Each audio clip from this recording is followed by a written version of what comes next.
And I guess it just spilled, and I remember in here he was.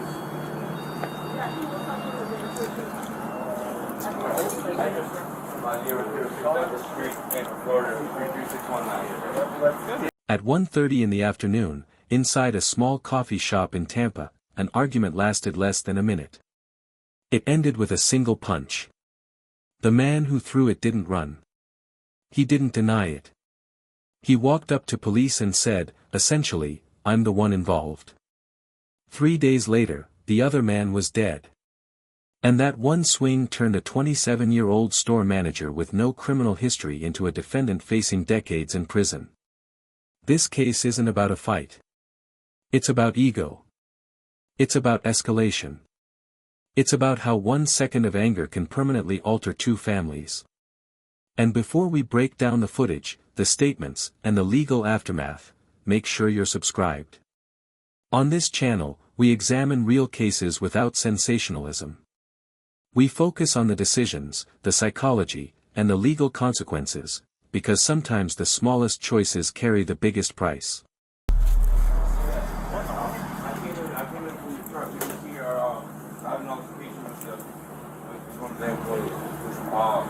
And I guess it just spilled, and I remember in here he was.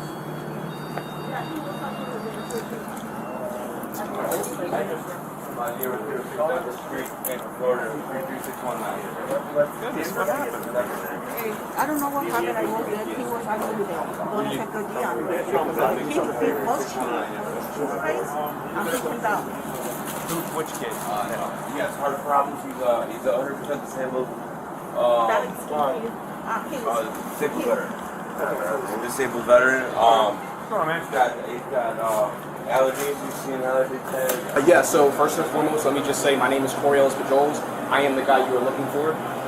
In regards to this situation, the long and short of it is that here obviously at Dunkin, he's a regular. He normally comes through here and orders a large hot coffee. But today, maybe he's having a rough day or something, and he decided to be extremely profound at the mouth. And I asked him respectfully on the microphone, could you please not use that kind of language? Obviously with me and my employees, and as well as that. And he said no, and then he came around to the window. He kept going at the window. And then I guess he was going to come inside, so I came inside. I came along this side to let him know. He asked for the manager. Our current store manager is off already.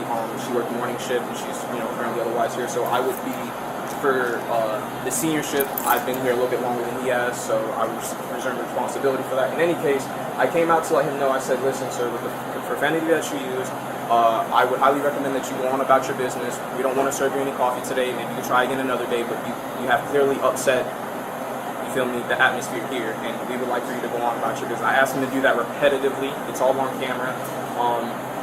As I mentioned, he came inside, and when he came inside, he addressed me, and he was looking. I said, hey, listen, the manager's not here right now. I'll give you the manager's store number and all that good stuff. And he didn't want it, and I said, sir, well, can you please go on about your business again and have a good day? And he said, no, you're a nigger. And then I said, and I'm sorry, I had a little bit of an issue with it, and I said, say it again, and he did. Right hook sent him down. So it goes without being said that you can't hit somebody because they say something you don't like. I very well. I'm just telling you, brother. No, I agree. Believe me. I'm terrified right now, but I agree with what you're saying. You shouldn't. I have had a fit of racism since I've only been here about 2 months, and I've dealt with so much of it. And I'm not saying that is a reason to do it. I'm not. I got people that say a bunch of hateful and horrible stuff to me every single day for the past 16 years. I let it go in one ear and out the other. It ain't gonna hurt you. This will get you in trouble. Not gonna get you arrested, but I mean, dude, you hit him and he fell down. Yeah, and he hit his head pretty good. And he should have never said what he said. But guess what? That's the country we live in. You say what you want to say. Yeah. If you don't like it, like you're saying, dude, get the freak out. Yeah. 1 second. You slipped and fall, pushed and fell. Right hook and fell. My apologies for the He was hit and he fell down. Keep down. I don't. This other. You hit him. You punched him and he fell. I'm not one to run from what I've done. No, you're fine. And again, he's a regular, so I honestly feel like shit about this situation. All right, no worries. Some of you guys have to go at you. Yes, sir. You too. Take it easy. Howdy. Gentleman came in, was being very rude to this gentleman, which is the on-duty manager. Acting manager for all intents and purposes. Yeah. Said some few expletives, and he hit him, and he fell. He hit him? Yeah. Okay. Did you get his information yet or no? I have not. I just came in. And That's his grandson that's with him, though. Okay. That is his grandson. I was just They can't talking with give him. that information if necessary. So, yeah, you want to grab his 43? I have. Video on it? We do have surveillance. However, when the boss leaves, she locks the. That's fine. Yeah, she locks the. So here's the reality of what could happen. Yeah. If you charge a battery, yeah, you could be charged a battery. Right. That's after we speak with him and see what's going on. I'm aware. Yeah. Yeah. I'm not trying to get on to you, man. Yeah. No. But you can't let, and I'm telling you from here on out, you can't let what somebody says anger you. Yeah. Like I said, I deal with it and I let it go on. I mean, people say nasty and hateful stuff to him and I just believe because me, we do our job. I know. For no reason. I know it. You're going to have people like that throughout your life. You just got to let it go in one ear and right out the other. And just realize that he's going to leave and be on his way and you're going to still be here working. Right. You know? So we'll let them get him loaded up and everything like that. Just do what you got to do, bro. I'll be in here in a minute. Yeah, I'm not going anywhere. You're cool. You're good to go, man. Thank you. According to employees and surveillance footage, Cook arrived in the drive-thru and placed an order for coffee. There was confusion over whether it was iced or hot. Employees say he became irritated quickly. Raised voice. Profanity. Refusal to calm down. Corey stepped in over the headset and told him they would not serve him if the language continued. Instead of leaving, Cook parked his car and walked inside. At this point, Corey instructed a coworker to call police. That's important. So basically, he was just being, outright rude when your card is going through. But he was just being For like, what reason? outright verbal. I asked him if he wanted iced or hot coffee. He instantly was like cold coffee. Confident. He was like, who the fuck likes cold coffee? I always ask for the same. Y'all always get it wrong. I'm like, okay, sir, we cannot hear and identify you at the window. So he got mad because you asked him if he wanted ice or hot coffee. Yeah. Instantly off rip, he was already mad.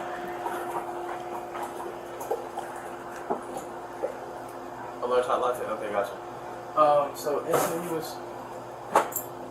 instantly he was just Sure. above level. So he was being very verbal. Didn't want to listen to what we were saying. So Corey was like, he got on the mic because I've only been here for like just 3 weeks. Sure. But I've had Dunkin experience, so Well, that shouldn't be a normal reaction of it somebody. shouldn't be a normal reaction. So he didn't want to. Oh. Thank you, sir. Okay, so yeah, he was being really verbal for absolute no reason. So Corey got on the mic because he's the veteran here, the more experienced person. Sure. So he took over the mic and was like, "Can you not talk to the customer employees like that?" And he wouldn't listen.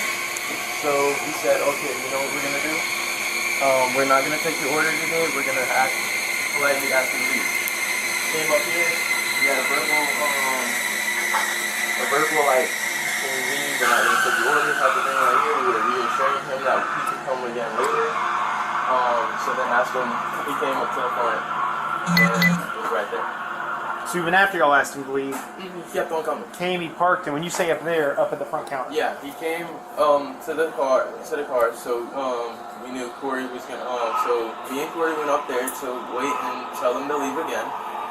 He didn't want to listen again, so we asked him to leave multiple times, and that's when he called Corey the N-word, and it escalated from there.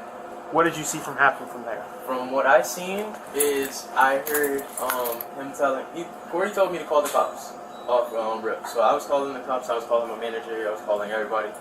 And the dude, he kept on being violent, very rude, So When you say violent, like physically violent, no, or not just physically. verbally? I don't Talking. think he physically touched Corey, but mentally, trying to get into Corey's mind. Sure. Mess with him and around with his head. So then Corey, he was like, okay, we're gonna ask you one more time. We're gonna either, you're gonna leave, or we're gonna call the cops. I was already called the cops, so he didn't want to leave. He was like, there's a bunch of niggas, this, that, and third, your nicknames. Corey was like, one more time, and he called him another nick, and that's what happened. I was right here, and I was on the phone with my manager and the police officers at that time. Oh wait, yeah, police officer at that time, and that's what happened. So what happened after that? After he said that? Corey punched him. He was on the floor, and I was on the phone. Okay. And you were standing like right around here on the okay. phone. Okay. Is he? And Corey said he's a normally regular. He comes through He here. comes here a lot, and he's very, like verbal. Like I guess he doesn't know how to, be respectful. So Well, normal people know how to be respectful. You choose not to be. He wasn't being respectful. Yeah. I mean, it's and horrible. Yeah. So he does this a lot. I've had multiple times where I've had to go through it. He gets mad because we don't know his order. But we don't know your order because we cannot physically see your face. Sure. Hello, manager. Yeah. Okay. Are you able to? A, I got a thumb drive, or B, if we're able to get the video, can you email it? What's the better for you? I'll have it emailed to you. Okay. I'll have my law prevention guy Okay. send it to you. Let me go out and. Give me an email address. Yes, sir. I'll call him now, as a matter of fact, to go ahead and get him to do it. Okay. Because it shows the situation had already escalated verbally before it ever became physical. Cook approached the counter and demanded to speak with the manager. Corey explained he was the acting manager on duty. He asked Cook to leave.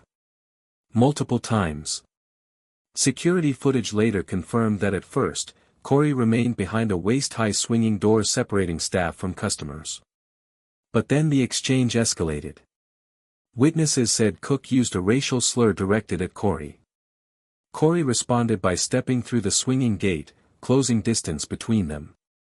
He warned him not to repeat it. Cook repeated it.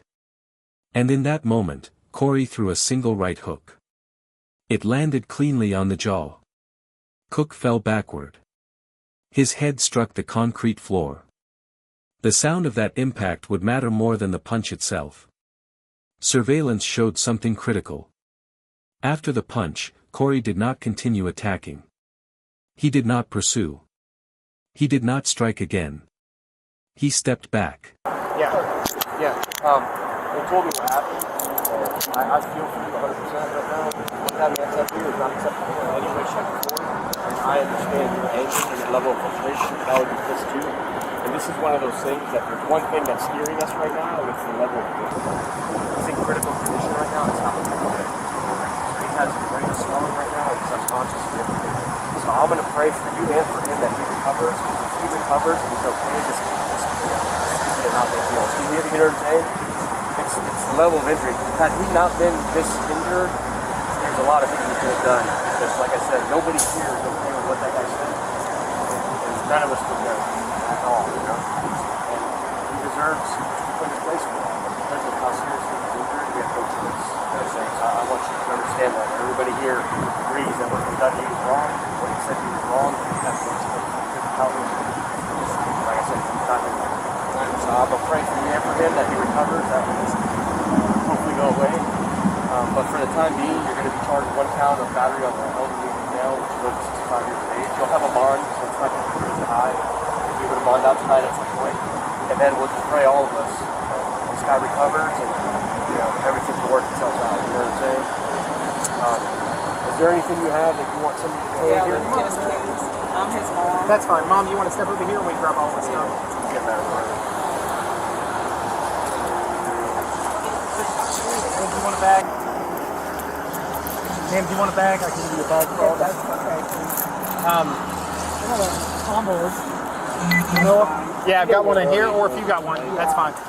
Like I say, he'll get a bond, hopefully as fast as possible so he can get out and be done with it. But I mean, I called the state attorney's office, I spoke to all of our supervision, and it's just unfortunate, you know. I wish the guy had a black eye so we could all say, hey, watch your mouth, you know, but he thinks it's bad. It's just one of those things like I think it's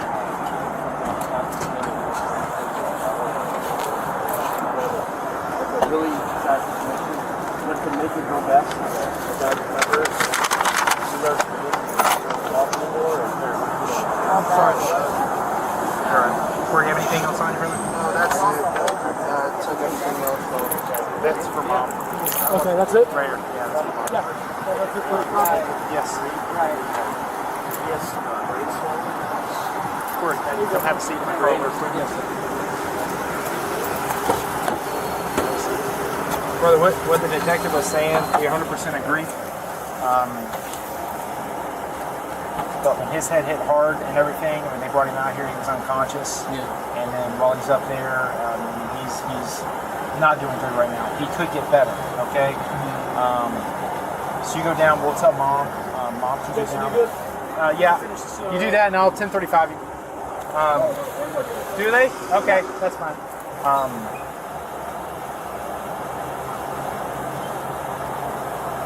It's just a hope, brother, that it gets better. Yeah. Okay? I know that was not your intent. It was not. It wasn't. I know that. You told me that right off the bat, man. It would have been different if it would have progressed and there would have been more physical after that, but it wasn't. Yeah. But everything, when something happens, everything is taken that happens in the entire situation. You know what I'm saying?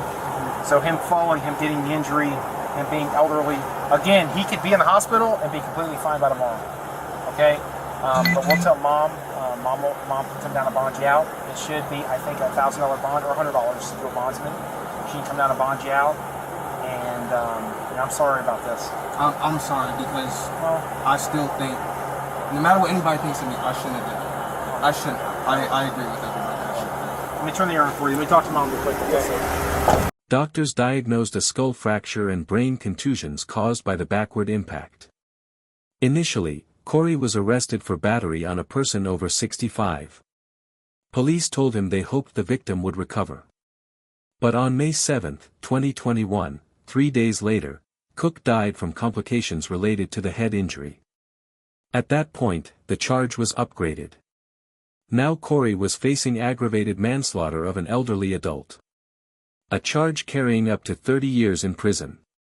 From zero record, to potential decades behind bars. Because of one punch. Here's where the case became controversial. Investigators confirmed. The victim had refused to leave when asked. He used racial slurs. He initiated the verbal hostility. Corey only struck once. There was no continued assault. Prosecutors had to evaluate intent. Was this a deliberate act meant to cause serious harm? Or was it a single impulsive strike without intent to kill? Florida's legal landscape complicated things further due to self-defense and stand your ground considerations. While the facts didn't clearly qualify for immunity, the defense argued provocation and context. Another factor, Corey had no prior criminal history. Ultimately, in March 2022, prosecutors reduced the charge from aggravated manslaughter to felony battery.